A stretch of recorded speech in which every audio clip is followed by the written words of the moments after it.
Please love me Priya ಅಂತ ಆ ಯುವಕ ಆಂಟಿ ಹಿಂದೆ ಬಿದ್ದಿದ್ದ. ಆಂಟಿಗೆ ಸಿಕ್ಕಿದ್ದೇ ಸೀರುಂಡೆ ಎಂಬಂತೆ ಯಂಗ್ ರಗಡ್ ಯುವಕನೊಂದಿಗೆ ಸುವಾಲಾಲಿ ಶುರುವಾಗಿತ್ತು. ಇಬ್ಬರು ಬಾಡಿಗೆ ಮನೆಯಲ್ಲಿ ಲಿವ್ ಇನ್ ರಿಲೇಷನ್ ನಲ್ಲಿ ಇದ್ರು. ಹಾಗಿದ್ದಾಗ ಆ ಯುವಕ ಶವವಾಗಿ ಪತ್ತೆಯಾಗಿದ್ದಾನೆ. ಆಂಟಿ ನಿಗೂಢವಾಗಿ ನಾಪತ್ತೆಯಾಗಿದ್ದಾಳೆ. ಇಷ್ಟಕ್ಕೂ ಆ ಯುವಕ ಸತ್ತಿದ್ದು ಹೇಗೆ? ಆ ಆಂಟಿ ಏನಾದ್ಲು? ಕೊಲೆ ಮಾಡಿ ಓಡಿ ಹೋದ್ಲಾ? ಸಾಯಿ ಅಂತ ಬಿಟ್ಟು ಹೋದ್ಲಾ? ಬೇರೆ ಯಾರಾದ್ರೂ ಕೊಲೆ ಮಾಡಿದ್ರಾ ಅನ್ನುವಂತ ಇಂಟ್ರೆಸ್ಟಿಂಗ್ ಕಹಾನಿಯನ್ನ ಡೀಟೇಲ್ಡ್ ಆಗಿ ತೋರಿಸ್ತೀವಿ ನೋಡಿ. ಐತಲ್ಲ ಕಡಿ ಪಕಡಿ ಜುಮ್ಮ ಜುಮ್ಮಾರೆ ಜುಮ್ಮ, ಕಣ್ಣಲ್ದೆ ಕುಣಿಸ್ತಾಳೆ ಕಣ್ರಿ, ಕಣ್ಣಲ್ದೆ ಸಿಗ್ನಲ್ ಕೊಡ್ತಾಳೆ ನೋಡಿ, ಕಣ್ಣೋಟದಲ್ದೆ ಚಮಕ್ ಕೊಡ್ತಾಳೆ, ಸದ್ದು ಮಾಡದೆ ಪ್ರೀತಿ ಮಾಡದೆ ಅಂತಾಳೆ, ವಸಂತ ವಸಂತ ಅಂತ ಸ್ಲೋ ಮೂಮೆಂಟ್ ಬೇರೆ ಹಾಕ್ತಾಳೆ. ಕೊನೆಯದಾಗಿ ಎಲ್ಲಾ ಗಂಡಸರಿಗೆ ಇನ್ನೊಂದು ಮೆಸೇಜ್ ಕೊಡ್ತಾಳೆ. ತುಟಿಗೆ ಬಣ್ಣ ಹಚ್ಕೊಂಡು ನಾನೊಂದು ಕೆಂಪು ಮೆಣಸು, ಮುಟ್ಟಿದ್ರೆ ಖಾರ ಖಾರ ಅಂತ ರೀಲ್ಸ್ ನಲ್ದೇ ವಿಷಯ ಹೊರಗಿಡ್ತಾಳ್ ಕಣ್ರಿ. ಈ ರೇಂಜ್ಗೆ ಮುಖಕ್ಕೆ ಮೇಕಪ್ ಮಾಡ್ಕೊಂಡು ತುಟಿಗೆ ಬಣ್ಣ ಮೆತ್ಕೊಂಡು ಪರೋಕ್ಷವಾಗಿ ಗಂಡು ಹೈಗಳನ್ನ ಕೆಣಕಿದ್ರೆ ಬಿಡ್ತಾರ. ನೋ ವೇ, ಚಾನ್ಸೇಗಿಲ್ಲ. ಅಮ್ಮಣ್ಣಿ ಕಲರ್ ಈ ಮಿಣಿ ಪೌಡರ್ ಆಂಟಿಗೆ ಮೆಸೇಜ್ ಕಳಿಸೋಕೆ ಮುಂದಾಗಿದ್ರು. ಸಿಕ್ಕ ಹುಡುಗರು ಇನ್ಸ್ಟಾದಲ್ಲಿ ಲೈಕ್ ಮಾಡಿ ಪ್ರೇಮದ ಸಂದೇಶಗಳನ್ನೇ ಕಳಿಸ್ತಿದ್ರು. ಸಾವಿರಾರು ಮೆಸೇಜ್ಗಳೇ ಬಂದು ಬೀಳ್ತಿದ್ವಂತೆ. ಆ ಎಲ್ಲಾ ಮೆಸೇಜ್ಗಳನ್ನ ಆಂಟಿ ಓದ್ತಿದ್ಲೋ ಗೆಲ್ವೋ, ಬಟ್ ಅದೊಬ್ಬ ರಗಡ್ ಯಂಗ್ ಬಾಯ್ಗೆ ಮನಸ್ಸನ್ನ ಕೊಟ್ಟೇ ಬಿಟ್ಟಿದ್ಲು. ನನ್ನೊಳಗೆ ಮನಸೊಳಗೆ ಹೇಗೆ ಬಂದೆ ನೀನು ಅಂತ ಹಾಡಲ್ದೆ ಪ್ರಶ್ನೆ ಕೇಳಿದ್ದಾಳೆ. ಹೂಕೋಸು ಮುಖದಾಗಿ ಫಿಲ್ಟರ್ ಆಂಟಿಗೆ ಆ ಕಡೆಗಿಂದ ಯುವಕ ಉತ್ತರ ಕೊಟ್ಟಿದ್ದ. ನಿನ್ನ ಆ ಕಣ್ಣು, ತಿದ್ದಿ ತೀಡಿರೋ ಆ ನಿನ್ನ ಉಬ್ಬು, ಓಪನ್ ಆಗಿಯೇ ಇಟ್ಟಿದ್ದ ಚಾಟಿಂಗ್ ಬಾಕ್ಸ್ ನಲ್ಲಿ ಎಂಟ್ರಿ ಕೊಟ್ಟಿದ್ದೀನಿ, ಉಸಿರಲ್ಲಿ ಉಸಿರಾಗಿ ಬಂದೆ ನಿನ್ನೊಳಗೆ ಅಂತ ಉತ್ತರ ಕೊಟ್ಟಿದ್ದ. ಇಷ್ಟಕ್ಕೆ ಈ ಆಂಟಿ ಜಿಂಕೆ ಮರಿ ಥರ ಜಿಗಿದಿದ್ಲು, ಚಿಟ್ಟೆ ರೀತಿ ಹಾರಾಡಿದ್ಲು. ಕೊನೆಗೆ ರಾಜ ರಾಜ ನೀನೇ ನನ್ನ ರಾಜ ಅಂತ ಓಕೆ ಹೇಳಿದ್ಲು. ಹೀಗೆ ಇನ್ಸ್ಟಾದಲ್ಲಿ ಶುರುವಾಗಿದ್ದ ಇವರಿಬ್ಬರ ಪ್ರೀತಿ, ಇವರಿಬ್ಬರ ಲವ್ ಸ್ಟೋರಿ ಮತ್ತೊಂದು ಲೆವೆಲ್ಗೆ ಹೋಗುತ್ತೆ, ಇನ್ನೊಂದು ಹಂತ ತಲುಪುತ್ತೆ. ನೀನಿರದೆ ಈ ಬಾಳಲ್ದೆ ಹೇಗೆ ಬಾಳುವೆನು ಅಂತ ಇಬ್ಬರು ಒಂದಾಗ್ಬಿಟ್ಟಿದ್ರು. ರಾಜ ರಾಣಿ ರೀತಿ ಸೇರ್ಬಿಡ್ತಾರೆ. ಅದ್ಯಾವ ಆಂಗಲ್ ನಲ್ಲಿ ಇವರಿಬ್ಬರಿಗೆ ಮ್ಯಾಚ್ ಆಗತ್ತೆ ಹೇಳಿ? ಅದ್ಯಾವ ಆಂಗಲ್ ನಲ್ಲಿ ಇವರಿಬ್ಬರು ಗಂಡ ಹೆಂಡತಿ ರೀತಿ ಕಾಣಿಸ್ತಾರೆ ನೋಡಿ. ಇವನು ನೋಡಿದ್ರೆ 26 ವರ್ಷದ ಯುವಕ, ಇವಳನ್ನ ನೋಡಿದ್ರೆ 2 ಮಕ್ಕಳ ತಾಯಿ, ಇವಳನ್ನ ಅಪರಂಜಿ ತರ ನೋಡ್ಕೊಂಡಿದ್ದ ಗಂಡನೂಗಿದ್ದ. ದೇವರಿಗಿಂತಲೂ ಹೆಚ್ಚಾಗಿ ಪ್ರೀತಿಸೋ ಮಕ್ಕಳಿದ್ರು. ಇಷ್ಟೆಲ್ಲಾಗಿದ್ರು ಇವರಿಬ್ಬರು ಪ್ರೇಮರಾಗ ಹಾಡಿದ್ರು. ಆಂಟಿಯ ಕಲರ್ ನೋಡೀನೋ, ಆಂಟಿಯ ಕೆಂದುಟಿ ನೋಡೀನೋ ಈ ಯುವಕ ಕಳೆದೋಗಿದ್ನೋಗೇನೋ.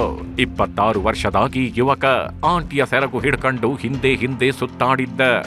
ಬಾರೋ ಹೋಗೋಣ, ಪ್ರೀತಿ ಮಾಡೋಣ ಅಂತ ಇಬ್ಬರು ಪ್ರೀತಿಯ ಗೂಡನ್ನೇ ಕಟ್ಟಿದ್ರು. ಬಾಡಿಗೆ ಮನೆಯಲ್ಲದೆ ನಾನು ಬಡವಿ ಅಂತ ಹಾಡು ಹೇಳಿಕೊಂಡು ಸುವ್ವಾಲಾಲಿ ಹಾಡ್ತಿದ್ರು. ಆದ್ರೆ ಇದೇ ಮನೆಯಲ್ಲದೆ ಇದೇ ಬಾಡಿಗೆ ಮನೆಯ ಗೂಡಿನಲ್ಲದೆ ಚಿಲ್ಲಿ ಪಿಲ್ಲಿ ಆಟ ಆಡ್ತಿದ್ದ ಯುವಕ ವಾಪಸ್ ಸಿಕ್ಕಿರೋದು ಹೆಣವಾಗಿ. Insta love, live in relation. ಯುವಕ ಸಾವು, ರೀಲ್ಸ್ ರಾಣಿ ನಾಪತ್ತೆ. ಈ ಯುವಕನ ಹೆಸರು ತಿಪ್ಪೇಸ್ವಾಮಿ ಅಂತ. ಚಿತ್ರದುರ್ಗ ಮೂಲದ ನಿವಾಸಿ. ಕಳೆದ 6-7 ವರ್ಷಗಳ ಹಿಂದೆ ಬೆಂಗಳೂರಿಗೆ ಕಾಲಿಟ್ಟಿದ್ದ. ಬೆಂಗಳೂರಿನಲ್ಲಿರೋ ವಿಧಾನಸೌಧ, ಲಾಲ್ಬಾಗ್ ಎಲ್ಲ ಸುತ್ತಾಡಿಕೊಂಡು ಒಂದು ಗಾರ್ಮೆಂಟ್ಸ್ ಕಂಪನಿಯಲ್ಲಿ ಕೆಲಸ ಹುಡುಕೊಂಡಿದ್ದ. 6 ವರ್ಷಗಳಿಂದ ಗಾರ್ಮೆಂಟ್ಸ್ ನಲ್ಲೇ ಕೆಲಸ ಮಾಡಿಕೊಂಡಿದ್ದ. ತಾನಾಯ್ತು ತನ್ನ ಕೆಲಸವಾಯ್ತು ಅಂತಾಗಿರ್ತಿದ್ದವನು. ಮನೆಯಲ್ಲೂ ಸಹ ಈ ತಿಪ್ಪೇಸ್ವಾಮಿ ಚೆನ್ನಾಗಿರಬೇಕು, ತುಂಬಾ ಕಷ್ಟದಲ್ಲಿ ಬೆಳೆದಿರೋ ಹುಡುಗ ಅಂತ ಏನನ್ನೂ ಪ್ರಶ್ನೆ ಮಾಡೋಕ್ ಹೋಗ್ತಿರ್ಲಿಲ್ಲ. ಇಂತಹ ಸಮಯದಲ್ಲಿ ಈ ತಿಪ್ಪೇಸ್ವಾಮಿಗೆ ಇನ್ಸ್ಟಾಗ್ರಾಂನಲ್ಲಿ ಈ ಚಿಣಿಮಿಣಿ ಸುಂದ್ರಿ ಪರಿಚಯವಾಗಿದ್ದಾಳೆ. ಯಾವಾಗ ಇವಳ ಪರಿಚಯವಾಯ್ತು, ತಿಪ್ಪೇಸ್ವಾಮಿ ಬರ್ಬಾದಾಗೋ ಎಲ್ಲಾ ಲಕ್ಷಣಗಳು ಕಾಣಿಸ್ತಿತ್ತು. ಹೀಗಿದ್ರು ರೀಲ್ಸ್ ರಾಣಿಯ ಮೇಕಪ್ ನೋಡಿ ಕ್ಲೀನ್ ಬೋಲ್ಡ್ ಆಗಿದ್ದ ಈ Tippeswamy Priya please love me Priya ಅಂತ ಪ್ರೇಮ ಸಂದೇಶ ಕಳುಹಿಸಿಯೇ ಬಿಟ್ಟಿದ್ದ. ಈ ರೀಲ್ಸ್ ರಾಣಿಯ ಹೆಸರು ಪ್ರಿಯಾಂಕಾ ಅಂತ. ದಾವಣಗೆರೆ ಮೂಲದವಳು. ಈಕೆಗೆ ಪೋಷಕರು ವಯಸ್ಸಿಗೆ ಬರ್ತಿದ್ದಂತೆ ಮದುವೆ ಮಾಡ್ತಾರೆ. ಮದುವೆಯ ನಂತರ ಪ್ರಿಯಾಂಕಾ ಸುಖವಾಗಿ ಸಂಸಾರ ಮಾಡಿದ್ಲು.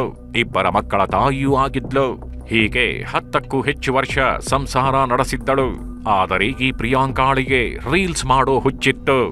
ಮಕ್ಕಳು ದೊಡ್ಡವರಾಗಿ ಬೆಳೀತಿದ್ರು. ಕ್ಯಾರೆ ಎನ್ನದೆ ಮುಖಕ್ಕೆ ಮೇಕಪ್ ಹಚ್ಕೊಂಡು ಕೈನಲ್ಲಿ ಮೊಬೈಲ್ ಹಿಡೀತಿದ್ಲು. ಸಿಕ್ಕ ಹಾಡುಗಳಿಗೆ ಎಕ್ಸ್ಪ್ರೆಷನ್ಸ್ ಕೊಡ್ತಿದ್ಲು. ಇವಳ ಎಕ್ಸ್ಪ್ರೆಷನ್ಗೆ ಪಡ್ಡೆ ಹುಡುಗರು ಲೈಕ್ಸ್ ಕೊಡ್ತಿದ್ರು.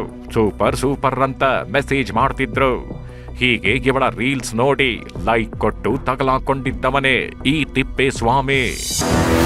ಯಾವಾಗ ಇನ್ಸ್ಟಾದಲ್ಲಿ ತಿಪ್ಪೇಸ್ವಾಮಿ ಸಿಕ್ಕಿದ್ನೋ, ಯಾವಾಗ ತಿಪ್ಪೇಸ್ವಾಮಿ ನೀನೇ ಬೇಕು ಪ್ರಿಯಾ ಅಂತ ಮೆಸೇಜ್ ಮಾಡ್ತಿದ್ನೋ, ಆಗ ಆಂಟಿ ಗಂಡನಿಗೆ ಗೋಲಿ ಹೊಡೆದಿದ್ಲು. ಗಂಡ ಮಕ್ಕಳನ್ನ ಬಿಟ್ಟು ಬೆಂಗಳೂರಿಗೆ ಬಂದಿದ್ಲು. ತಿಪ್ಪೇಸ್ವಾಮಿ ಕೆಲಸ ಮಾಡ್ತಿದ್ದ ಗಾರ್ಮೆಂಟ್ಸ್ ಫ್ಯಾಕ್ಟರಿಯಲ್ಲಿ ಕೆಲಸಕ್ಕೆ ಸೇರ್ಕೊಂಡಿದ್ಲು. ಬಳಿಕ ಕಳೆದ 2 ತಿಂಗಳ ಹಿಂದೆ ಬೆಂಗಳೂರಿನ ಶ್ರೀಗಂಧದ ನಗರದ ಇದೇ ಏರಿಯಾದಲ್ಲಿ ಬಾಡಿಗೆ ಮನೆ ಮಾಡಿದ್ರು. ತಿಂಗಳ 3,000 ಬಾಡಿಗೆ ಕಟ್ಟಿದ್ರು. ಇಬ್ಬರು ಲಿವ್ ಇನ್ ರಿಲೇಷನ್ ನಲ್ಲಿದ್ರು. ಇಬ್ಬರು ಸೇರಿ ದುಡಿದು ಲೈಫ್ ಎಂಜಾಯ್ ಮಾಡೋಣ ಅಂತ ಅಂದುಕೊಂಡಿದ್ರು. ಇಬ್ಬರು 2 ತಿಂಗಳು ಗಂಡ ಹೆಂಡತಿ ರೀತಿಯೇ ಗಿದ್ದು ಬಿಟ್ಟಿದ್ರು. ಬೆಂಗಳೂರಲ್ಲಿದ್ದರು, ಡ್ಯೂಟಿ ಮಾಡ್ತಾ ಇದ್ರು ಗಾರ್ಮೆಂಟ್ಸ್ ಅಲ್ಲಿ. ಸುಮಾರು ಒಂದು 6-7 ವರ್ಷದಿಂದ ಡ್ಯೂಟಿ ಮಾಡ್ತಾ ಇದ್ರು ಬೇರೆ ಬೇರೆ ಕಂಪ್ನಿಯಲ್ಲಿ. ಈ ಥರ ಒಂದು 2 ತಿಂಗಳಿಂದ ಪ್ರಿಯಾಂಕಾ ಅಂಬೋಳು ಅವ್ರು ಒಂದೇ ಕಂಪ್ನಿಲಿ ಕೆಲಸ ಮಾಡ್ತಾ ಇದ್ದಿತ್ತು. ಆ ಕಂಪ್ನಿಲಿ ಪರಿಚಯ ಆದಾಗ ಕೆಲ್ಸಕ್ಕೆ ಅಂತೇಳಿ ಕರ್ಕೊಂಡು ಬರ್ಬೇಕಾದ್ರೆ ಅವ್ರ ಜೊತೆಗೆ ಇದ್ಬಿಟ್ಟು ಅವಾಗ ಆಲ್ರೆಡಿ ಮದುವೆ ಆಗಿ ಗಂಡ ಹೆಂಡತಿ ಇಬ್ಬರು ಇದ್ದಾರೆ, 2 ಮಕ್ಕಳಿದ್ದಾರೆ. ಆದರೆ ಅವ್ರನ್ನ ಬಿಟ್ಬಿಟ್ಟು ನಮ್ಮ ತಮ್ಮನ ಜೊತೆ ಇದು ಮಾಡಿ ನಮ್ಮ ತಮ್ಮನಿಗೆ ಮತ್ತೆಲ್ಲ ಕೆಡಿಸ್ಬಿಟ್ಟು ನಮ್ಮ ತಮ್ಮನ ಜೊತೆ ಮದುವೆ ಆಗ್ತೀನಿ ಹಿಂಗೆ ಅಂತ ಹೇಳ್ಬಿಟ್ಟು ಮೇಂಟೈನ್ ಮಾಡೋಕ್ಕಾಗಲ್ಲ ಅಂತ ಗಿನಿಯನಿಗೆ ಕೈ ಕೊಟ್ಲು. ಹೇಳಿ ಕೇಳಿ ಈಕೆ ಮೇಕಪ್ ರಾಣಿ, ರೀಲ್ಸ್ ಸುಂದರಿ. ಫಿಲ್ಟರ್ ಹಾಕದೆ ಕ್ಯಾಮರಾ ಮುಂದೆ ಬರೋ ಹೆಣ್ಣಲ್ಲ. ಮೇಕಪ್ ಇಲ್ಲದೆ ಮನೆಯಿಂದ ಹೊರಗಡೆ ಕಾಲಿಡೋ ಆಂಟಿಯೂ ಅಲ್ಲ.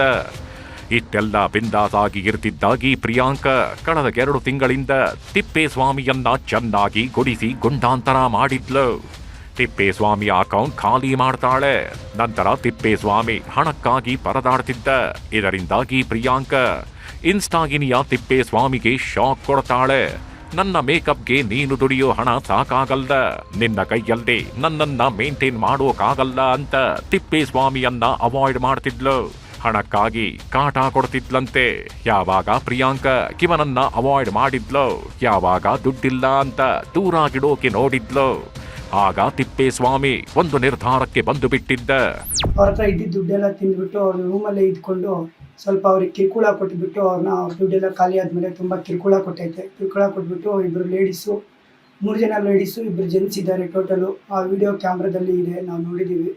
ಅವ್ರನ್ನ ಈ ಥರ ಅವ್ರಿಗೆ ತುಂಬ ಕಿರುಕುಳ ಕೊಟ್ಬಿಟ್ಟು ಅವ್ರನ್ನ ಸಾಯಿಸ್ಬಿಟ್ಟು ಮತ್ತೆ ಅವರೇ ಅದನ್ನು ಬಿಚ್ಚಿಬಿಟ್ಟು ಮತ್ತೆ ಪೊಲೀಸ್ನವರಿಗೆ ಹೊಯ್ಸಳದವರಿಗೆ ಕಾಲ್ ಮಾಡಿಬಿಟ್ಟು 112ಗೆ ಕರೆದ್ಬಿಟ್ಟು ಅವ್ರಿಗೆ ಏನು ಹೇಳಿದ್ದಾರೆ ಅಂದರೆ, ಸರ್ ಈ ಥರ ಅವರೇ ನಾವು ನೋಡಿಬಿಟ್ಟು ನೀವು ಬಿಚ್ಚಿದ್ದೀವಿ ಸರ್, ಸ್ವಲ್ಪ ತಗೊಂಡೋಗಿ ಅಂತೇಳಿ ಕರೆದು. ಅದು ಇದೇ ಮೇ ತಿಂಗಳ 5ನೇ ತಾರೀಕು ಮಂಗಳವಾರ. ಆವತ್ತು ತಿಪ್ಪೇಸ್ವಾಮಿ ಕೆಲಸಕ್ಕೆ ಹೋಗಿರ್ಲಿಲ್ಲ. ಈ ರೀಲ್ಸ್ ರಾಣಿ ಮಾತ್ರ ಕೆಲಸಕ್ಕೆ ಹೋಗಿದ್ಲು. ಇಡೀ ದಿನ ಕೆಲಸ ಮಾಡಿ ಸಂಜೆ 7 ಗಂಟೆ ಸುಮಾರಿಗೆ ಮನೆಗೆ ವಾಪಸ್ ಬಂದಿದ್ಲು. ಆದರೆ ತಿಪ್ಪೇಸ್ವಾಮಿ ಮನೆ ಡೋರ್ ಲಾಕ್ ಮಾಡ್ಕೊಂಡಿದ್ದ. ಎಷ್ಟೇ ಕೂಗಿದ್ರೂ ಎದ್ದಿರ್ಲಿಲ್ಲ.